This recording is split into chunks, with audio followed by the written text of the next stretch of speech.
You didn't think that thing was gonna appear in the first cutscene and then never pop up again, did you?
Of course.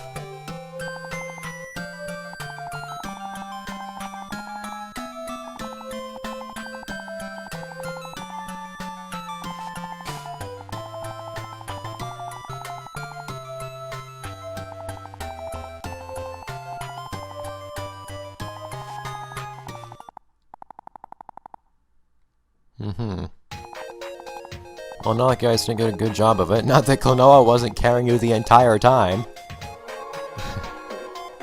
Weak guy he was. I'm gonna have to try to keep up with the credits the entire time. So I decided to put the credits in the translation. Of course I did. Seriously, I bloody love this game. I'm not just gonna leave it be without naming people. Oh crap. Okay, I think this is where I am now. I'm gonna have to put a lot of effort into keeping this on track, though. Man, that means it's gonna be kind of difficult to talk about all my thoughts on the game and why I put very nearly 100 hours into making this whole thing happen. Promotional was in katakana, but it was basically English. It wasn't really. So, what I do this whole thing for? Well, somebody put, I give a damn about Klonoa, right? A translation I'd be sitting on a, I still love all the art you see in this game too.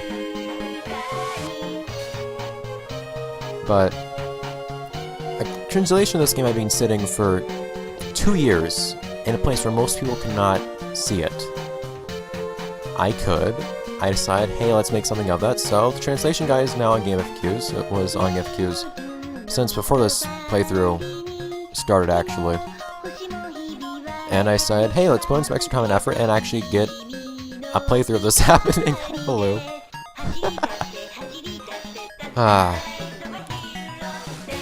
Is this a great game? I don't know. I really don't particularly care about judging it in that way.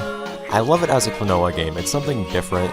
It's a different kind of gameplay, but it's a very different story. It's something I felt like Klonoa games were lacking largely until now because of the whole platforming nature where it's mostly just you going through levels platforming without much time being put into cutscenes for the most part, aside from Lunatea's Veil. This actually had lots of attention put into its characters and all that. Those were short cuts than I thought. I have a lot more to say.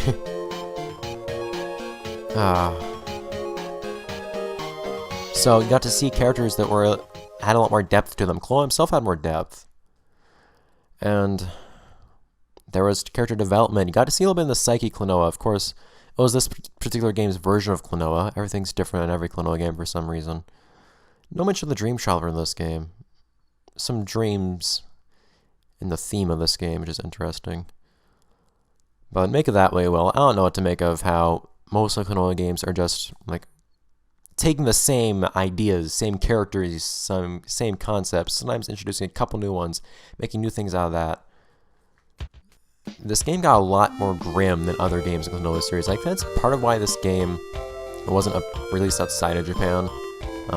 Aside from the script being a little bit less clean, especially the scene where Gantz points out that Pongo was saying some rather profane things. Look at that, he's making his bombs. Beautiful. And then Guns has some choice words of his own for Garland. That was great. And then just some of how, yeah, some of the situations with Jenga and Guns in particular, and then with Guns and Carl and Corral and Pamela and all that. It gets a lot darker than what you usually see in the Klonoa games. I think it worked out well because you got to see the characters in really different situations. I really appreciated it. I think the new stuff we did with this game was great. Is that... who's that on the poster in the background? Is that... It vaguely reminds me of Jenga, but that can't be. Also, you might recognize that guy on the bottom right from Dream Chat Tournament. I can't remember his name, but he's the hemophiliac vampire.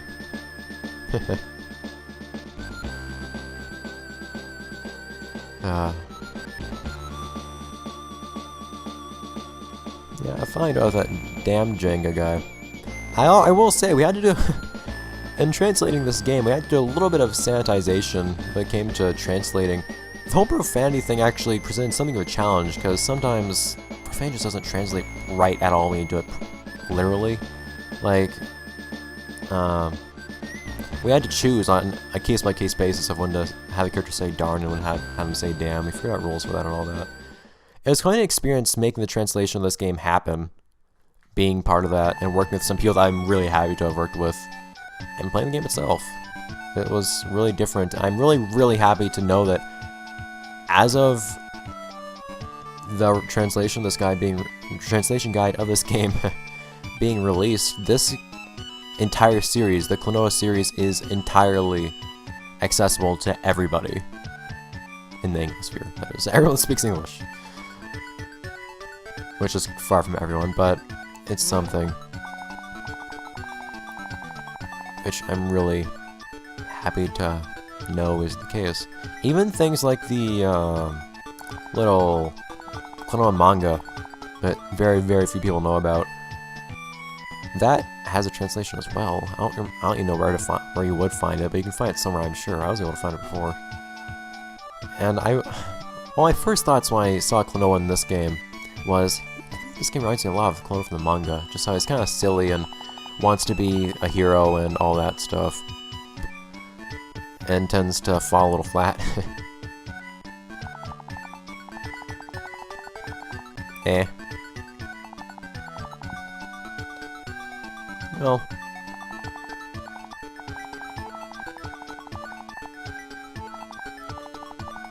I mean, it won't be too weird if it just stopped working since Naruto was gone, but no. Guns and Mongo's still ongoing ones. I think this game is kind of interesting how it explores its theme too. I think Latea's Veil did a fine job of exploring its own theme in a much shorter period of time, but this game, I think it does some interesting, I don't know, thinking over like what heroism is, things like that. Not anything especially deep or great or grandiose or anything like that, but it's nice in its own right. And I think the hero medals, I've never really put much thought into the hero medals and what to make of them, but particularly how there's this descent of hero medals and actual definition of hero and all that stuff. It's nice.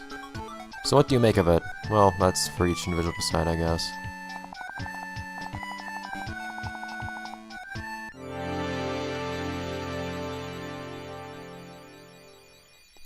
With a grandiose, shiny, sparkling effect,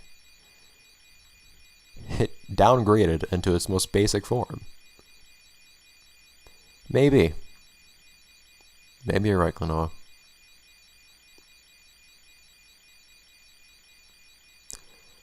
We'll have to see if that's actually the case, because we're not done just yet. Oh. English! Why not? Save. So, that's it for now. Playthrough's not over. There's more to do. More cutscenes and everything, in fact. But that's the main story of Klonoa Heroes. An odd, different entry in the Klonoa series, but one that I'm incredibly happy exists. A fun game, I would say, in its own right. Some might think its gameplay is a little grindy sometimes and all that. I think it was pretty fine for the most part. And I'm just happy to have seen it as an addition to the series. I love the character of Guns. I like Jenga a lot. I think the interactions between all the characters are great. I think the development's really pleasant. I think it's just we didn't get to see it anywhere else in the series. It has interestingly nice music. I don't usually see music I care that much for in these GBA games and the like, but it worked out well, I think. But for now, for the time being, that'll have to be it for this episode. Let's play. Oh, it's just gonna loop over again. Cool. I never actually sat at the title screen to see what happened. That's gonna have to be it for this episode. Let's play Klonoa Heroes Densetsu no Star Medal. I apologize for having a little bit less content this week of this game than usual, but I think it ought to break up alright. Might have a day or two about episodes, but I promise I'll be back next week. So, see you next time, guys. We're not done yet. There's a lot left, actually. Mostly because the levels are gonna be long, but there's more to do. So, and that's far from the last Klonoa on this channel, believe me. I have plans. Hope you'll join me. Hope you have as much fun as I do. See you guys.